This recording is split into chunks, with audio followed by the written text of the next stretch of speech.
16वें वित्त आयोग की टीम पहुंची देहरादून। इस वक्त की बड़ी खबर आपको बता रहे हैं, जहां 16वें वित्त आयोग की टीम देहरादून पहुंच गई है। इसी के साथ सीएम पुष्कर सिंह धामी की अध्यक्षता में बैठक होने वाली है, जिसमें पंचायत निकाय प्रतिनिधियों, राजनीतिक दलों के साथ ये बैठक होगी। बैठक में राज्य सरकार अपना प्रस्ताव रखेगा। वित्त आयोग से है राज्य को कई सारी उम्मीदें, जिसको लेकर वित्त आयोग देहरादून पहुंच गया है, उत्तराखंड पहुंच गया है, जिसको लेकर अब सरकार अपना प्रस्ताव रखेगी। राज्य सरकार बैठक में अपना प्रस्ताव रखेगी। वित्त आयोग से राज्य को कई सारी उम्मीदें हैं। अब ऐसे में देखना होगा कि राज्य को क्या क्या सौगात मिलती है। बड़ी खबर आपको बता रहे हैं, जहां 16वें वित्त आयोग की टीम देहरादून पहुंच गई है, जहां सीएम पुष्कर सिंह धामी की अध्यक्षता में ये बैठक होने वाली है, जिसमें कई सारे प्रतिनिधि, पंचायत निकाय जनप्रतिनिधि, राजनीतिक दलों के साथ ये बैठक होगी। इसी के साथ वित्त आयोग से राज्य को कई सारी उम्मीदें हैं। बैठक में राज्य सरकार अपने कई सारे प्रस्ताव रखेगी और वित्त आयोग से राज्य को कई सारी उम्मीदें हैं। बड़ी खबर आपको बताई जा रही है, जहां 16वें वित्त आयोग की टीम देहरादून पहुंच गई है।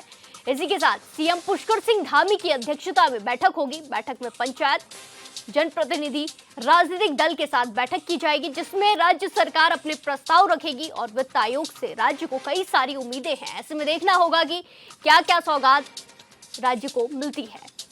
राज्य सरकार को कई सारी उम्मीदें हैं, वित्त आयोग से राज्य को कई सारी उम्मीदें हैं। इस खबर पर ज्यादा जानकारी के साथ सीधे जुड़ेंगे हमारे संवाददाता अमित रतूड़ी से। अमित, जिस तरीके की खबर सामने आई है, 16वें वित्त आयोग की टीम देहरादून पहुंच गई है और अब बैगी, ऐसे में क्या कुछ प्रस्ताव राज्य सरकार वित्त आयोग के सामने रख सकती है? देखिए प्रिया, आपको बताएं कि कल देर शाम 16 वित्त आयोग के जो अध्यक्ष हैं रमेश पनगड़िया, उनके नेतृत्व में उनके साथ तमाम जो उच्चाधिकारी हैं वो देहरादून पहुंचे हैं।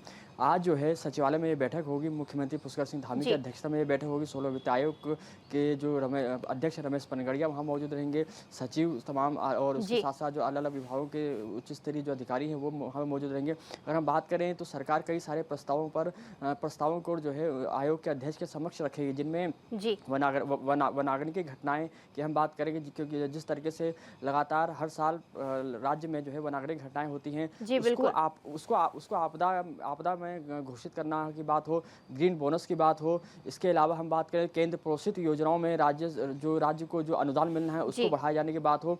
इसके अतिरिक्त हम बात करें तो जो पर्वतीय जनपद जो है, राज्य के 10 पर्वतीय जनपद जो है, उनमें किस जो ढांचा है उसको और सुदृढ़ किया जा सकता है, उसको लेकर प्रस्ताव रखा जा सकता है।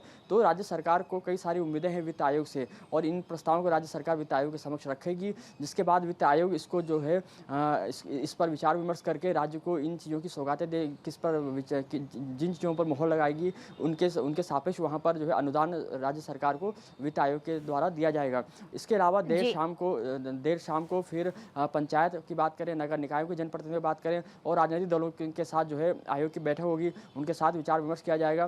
क्योंकि वित्त आयोग की हम बात करें तो वित्त आयोग हर साल जो है अलग अलग राज्यों में जाता है, अलग राज्यों के मुख्यमंत्रियों के साथ और उनके उच्चाधिकारियों के साथ वार्ता करता है। वहाँ में उन राज्यों में क्या कुछ सुविधाएं और विकसित की जा सकती हैं, कितना अनुदान देना है, क्या कुछ वहाँ पे इंफ्रास्ट्रक्चर को डेवलप करना है, इन सभी चीज़ों को लेकर वित्त आयोग की जो है राज्य सरकार के साथ बैठक करता है, सलाह मशवरा करता है और उसके बाद अपनी रिपोर्ट राज्य सरकार को फिर है और अनुदान की समीक्षा करके अनुदान देता है। जी प्रिया। जी बिल्कुल अमित, जिस तरीके से यहाँ पे वित्त आयोग की टीम पहुंच गई है, ऐसे में देखा जाता है कि देहरादून उत्तराखंड जो है आपदा प्रभावित क्षेत्र है, यहाँ काफी बार ऐसी घटनाएं होती हैं। तो ऐसे में क्या वित्त आयोग के सामने आपदा से लेकर या फिर किसी ऐसी जरूरी चीज से लेकर कोई प्रस्ताव रखा जा सकता है, आर्थिक मदद मांगी जा सकती है?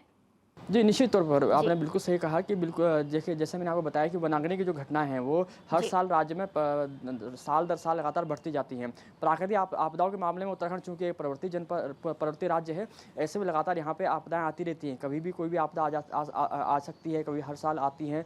उसमें किस तरीके से प्राकृतिक आपदाओं को लेकर जो राज्य में अनुदान है उसको किस तरीके से बढ़ाया जाना है, उसको कितना अनुदान देना है, जो लगातार राज्य में जो आग की घटनाएं होती हैं उसको खास करके राज्य सरकार ये चाहती है कि उसको जो है प्राकृतिक आपदा में घोषित किया जाए है ज़्यादा मिले और जिससे जो है जो क्षति होती है वनों को या वहाँ पे जो अन्य जो जंगली जानवर होते हैं या जो पशु पक्षी होते हैं उनको जो क्षति होती है, जो मानव का जो क्षति होती है उनको किस तरीके से राहत दिया जाए, इसको लेकर राज्य सरकार ये अपना पक्ष रखेगी। जिस तरीके से हमने बताया कि इसके अलावा जो पहाड़ी जनपद हैं उनमें उनको अनुदान की हम बात करें तो उनमें अनुदान बढ़ाए जाने की लगातार बात हो रही थी।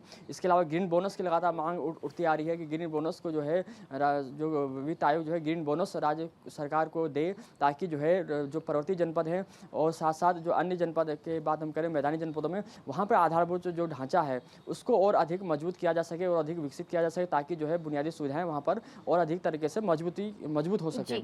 जी बिल्कुल अमित, जिस तरीके से आपने बताया कि वित्त आयोग की बैठक है, ऐसे में देखना होगा कि राज्य सरकार क्या क्या प्रस्ताव रखती है और क्या क्या जो उम्मीदें हैं वो पूरी होती है। धन्यवाद हमारे साथ जानकारी साझा करने के लिए।